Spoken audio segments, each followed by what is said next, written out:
सर्वेषां हार्दं स्वागतम्। अधुना वयं सिद्धान्तकौमुद्याः संज्ञाप्रकरणे हलोरन्तराः संयोगः, ह्रस्वं लघु, संयोगे गुरु, पुनः दीर्घं च इति सूत्रचतुष्टयं चत्वारि सूत्राणि अद्य विचारयामः।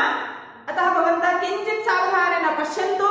अन्तिमं यावत् सर्वेषां सूत्राणाम् अत्र चतुर्णामपि सूत्राणां सम्बन्धः अस्ति। अतः एकस्यां कक्षायां प्रस्तुतुम् इच्छामि। एक साथ ही हम 4 सूत्र आज पढ़ेंगे, क्योंकि ये 4 सूत्र परस्पर थोड़ा संबंधित है, तो इसीलिए आपको समझ में आएगा।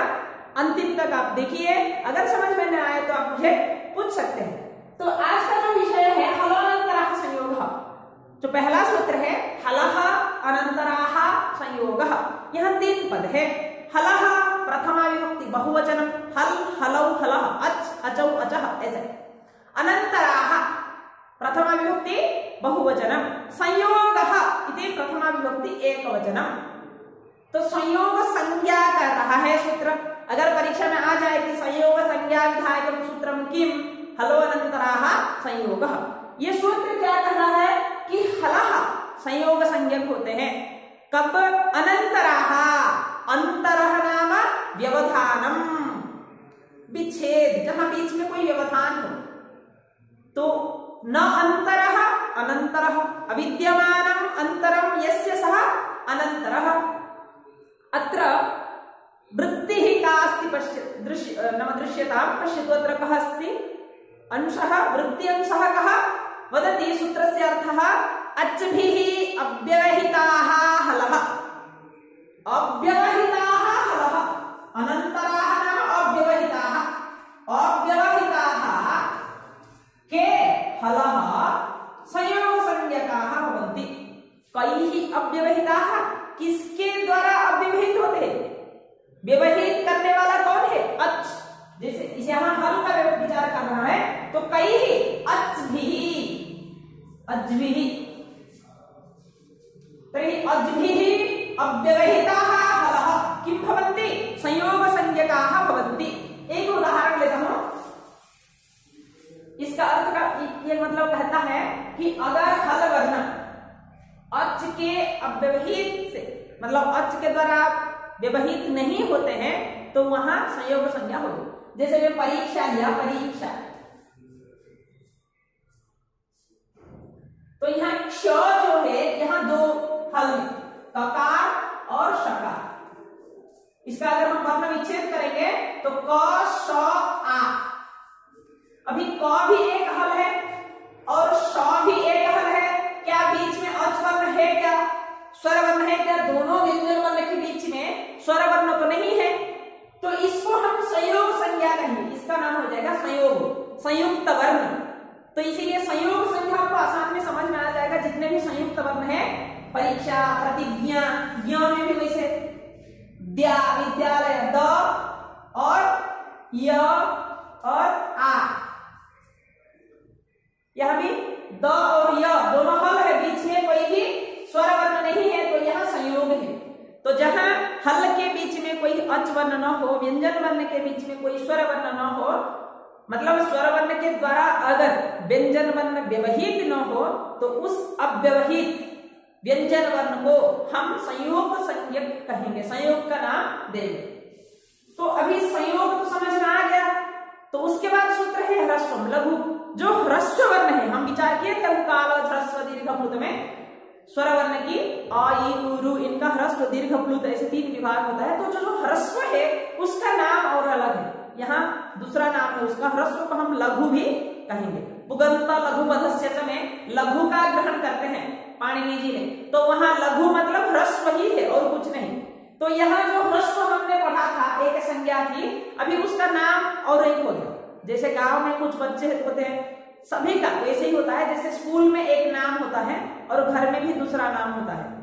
तो घर में जो नाम होता है, छोटा छोटा नाम होता है, टीनू, मीनू, चीनू, ऐसा कुछ। तो यहाँ भी लघु किसको कहते हैं? ह्रस्व। तो ह्रस्व का दूसरा नाम क्या है? लघु। तो जैसे यहाँ में ई लिया, तो ये ई ह्रस्व है और इसका नाम भी लघु है।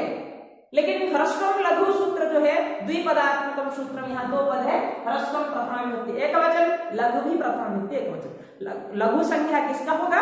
ह्रस्व का। लेकिन इसका वृत्ति कुछ नहीं है, आगे के सूत्र से मिलाकर बोल रहे हैं कि संयोगे गुरु। अभी ये जो ह्रस्व है, ह्रस्व को तो हम लघु कहेंगे, लेकिन अगर इसके पर में संयोग हो, संयोग पर में हो, तो ह्रस्व को गुरु माना जाएगा। मतलब जैसे एक उदाहरण देता हूं, विद्यालय, अभी विद्या,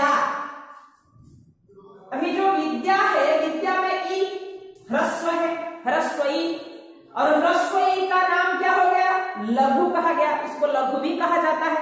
लेकिन यहाँ ई के पर में द्य है, द्य। अभी द और य की संयोग हुआ है, द य के बीच में कोई स्वर वर्ण नहीं आया, इसीलिए हलवन अंतरा संयोग से क्या हो गया? संयोग हो गया। अभी ये संयोग पर में है, ह्रस्व के पर में क्या है? संयोग है। अभी ये संयोग है, इसीलिए संयोग परे रहने पर, यदि संयोग परे अच्छी, संयुक्त वर्ण परे अच्छी, तो ह्रस्व का लघु नहीं होगा, क्या होगा? गुरु हो जाएगा। इसीलिए वृत्ति में देखो लिखा है संयोगे सप्तमी एकवचन, गुरु प्रथमा विभक्ति एकवचन, द्विपदात्मकम सूत्रम। तो इसमें आगे लिखा है संयोगे परे ह्रस्वम, संयोगे परे गुरु संज्ञा से। अगर ह्रस्व के पर में कोई संयोग वर्ण हो तो वहां पर ह्रस्व का नाम चेंज हो जाएगा, क्या हो जाएगा? गुरु हो जाएगा, उसका नाम हो जाएगा गुरु। अभी दीर्घ, और दीर्घ का भी हम गुरु संज्ञा कहेंगे। दीर्घ को, जैसे अभी परीक्षा,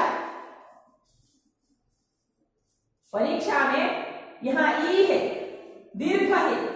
अभी दीर्घ ई के पर में संयोग वर्ण है, तो अभी दीर्घ ई का संयोग पर में हो या ना हो, ऐसा कुछ विचार नहीं है।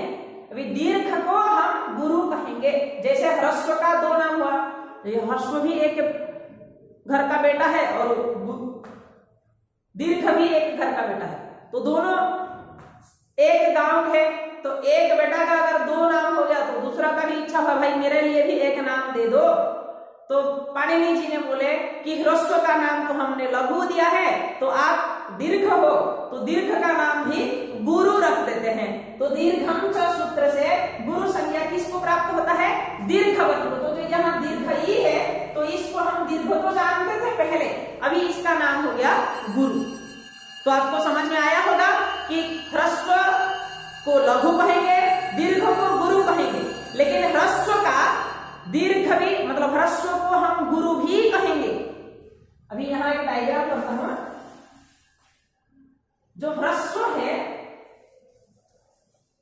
ह्रस्व का दो नाम होगा, एक होगा लघु, एक होगा गुरु। लेकिन गुरु कब कहेंगे? जब संयोग पर में हो।